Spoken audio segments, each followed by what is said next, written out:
Today I fucked up by taking my cat for a walk. I have an indoor cat who originally came from Greece. She's been dying to get outside the last few days because we've had warm weather. I decided put her harness on and take her into the communal garden at the back of the flats where I live. There's lots of shade and grass and she was really enjoying herself, sniffing and investigating smells etc. Now, she's usually a laid-back little cat but something spooked her and she lost her mind and suddenly I was flying a kite rather than walking a cat. She somehow Houdini-ed herself out of then hardness and bolted into a bush. Now me and the cat are seriously bonded so I sat near the bush and just talked softly to her and she was doing the occasional, moow, back to me. After a while I realized this wasn't having the desired effect so I realized I needed to get into the bush to see if I could grab her. Now this bush is like lots of bushes, thorns, the lot. So I am getting scratched to pieces, twigs in my hair etc. At that point she pops through the metal fence into the housing development behind us. I immediately run about a mile to get there. There's no access from our flats, you have to go out to the main road and back up. I get there and the cat is just sat there staring at me. I go to pick her up, and she goes MROW and pops to the other side of the fence again. Eventually I manage to coax her back through and I tell her to follow me. For some reason she understands this, and starts trotting along beside me. Cool. We get to the road and I have to pick her up. Amazingly, she lets me and I'm walking down my road clutching this cat counting the steps until we are home. Suddenly a bloody Tesco delivery van speeds past and the cat loses her shit again into yet another fucking shrubbery. This shrubbery is like, dense. I can't even see her. I'm losing it at this point. I love this cat so much and I just don't know what to do. I'm basically screaming and crying her name into the shrubbery. What I didn't realize at this time is that I am covered in blood. I already had a bleeding head from the first shrubbery incident but what I didn't know is that the idiot cat lacerated me escaping the Tesco van and let me tell you she managed to claw her way through my arms and my leg on her way down. So as I am screaming her name into the shrubbery with tears and blood running down my face.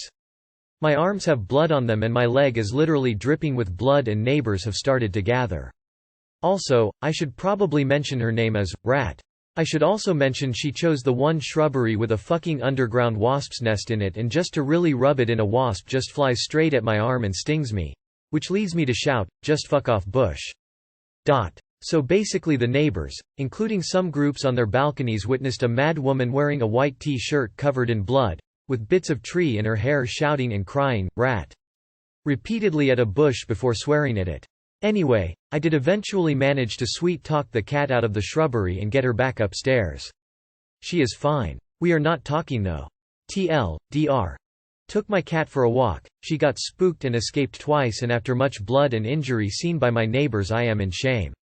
Cat is fine. I am not. But she's not going outside for a long time. She is fine. We are not talking though. Rolling on the floor laughing. Hope your injuries aren't too rough and you heal quickly. Adding cat tax. The beast herself. Well, I hope she enjoyed her outing because I doubt she'll get another one. May I recommend a cat backpack? Cat gets to look around outside while contained. I was expecting a sad story about a lost cat, but instead get this gloriously hilarious foo. Sounds like everything that could go wrong, did. Glad Rat is safely back inside. The fact that Miss Rat is a void kitty makes this so much better. Tears of joy. I can definitely see me and my jinx in a situation like this lol. Today I fucked up by getting out of bed.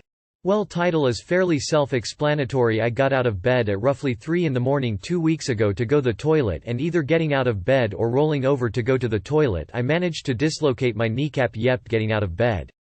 I try and stand up and think oh my leg's cramped up because it kinda felt like that when it dislocated and as you might suspect I crumpled to the floor and then I'm shouting to my parents that I've dislocated my knee. They make their way down the stairs too and open the door to my room and lo and behold they see my knee. My dad goes to get ice and call 999 who tell him to call 111 and he does and they put him on hold and my mum calls them about 20 minutes later and is informed that if an ambulance were to come it would take 6-8 hours to arrive and I'm not comfortable sitting on the floor for that long so they advise that they try and take me to A&E. So cut to me being helped down the stairs with each of my arms around their shoulders and I'm taller than both of them so that was a struggle and then we finally get me into the car at about 4 in the morning whilst I'm trying to not throw up from the pain. On the way to A&E, the UK's equivalent to There was this bumpy road that hasn't been repaved despite all the other roads around it being repaved, and it's not great bouncing around with a kneecap has rotated 90 degrees. When we arrive at A&E they put me in a wheelchair and I wait for a while and then they gave me fentanyl and gas and air. The fentanyl was probably a bit excessive, but after a minute or two of having the gas and air they relocate my knee just like the click of a finger back in place. They promptly wrapped my knee in 3 layers of bandage and wool and then I went home and went to sleep. Since then I've had an X-ray and an MRI scan which showed inflammation around the kneecap and bruising around the bone. After seeing a physio they said that 40% of people need only physio to recover and others need surgery which has a recovery period of roughly 9 months. I got out of bed to go toilet at 3 in the morning and dislocated my knee which resulted in a trip to A&E and a lot of physiotherapy. Edit. Specified what A&E is. All of life's problems begin with getting out of bed. Just don't do it, fam. Read the title and thought, same. Then I read the story. Legend has it, they still haven't gone to the toilet. Behold. The longest run on sentence. I can feel your pain. I slept wrong and now the axillary nerve in my shoulder is inflamed as well as tendinitis in the rotator cuff. I have a spot the size of a $50 on my arm with little to no feeling. First available appointment for nerve specialist in 2 months out.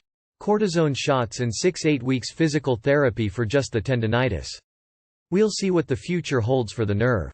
The human body is exceptionally sturdy at times and disappointingly fragile at others. Ouch. I hope you're one of the 40%.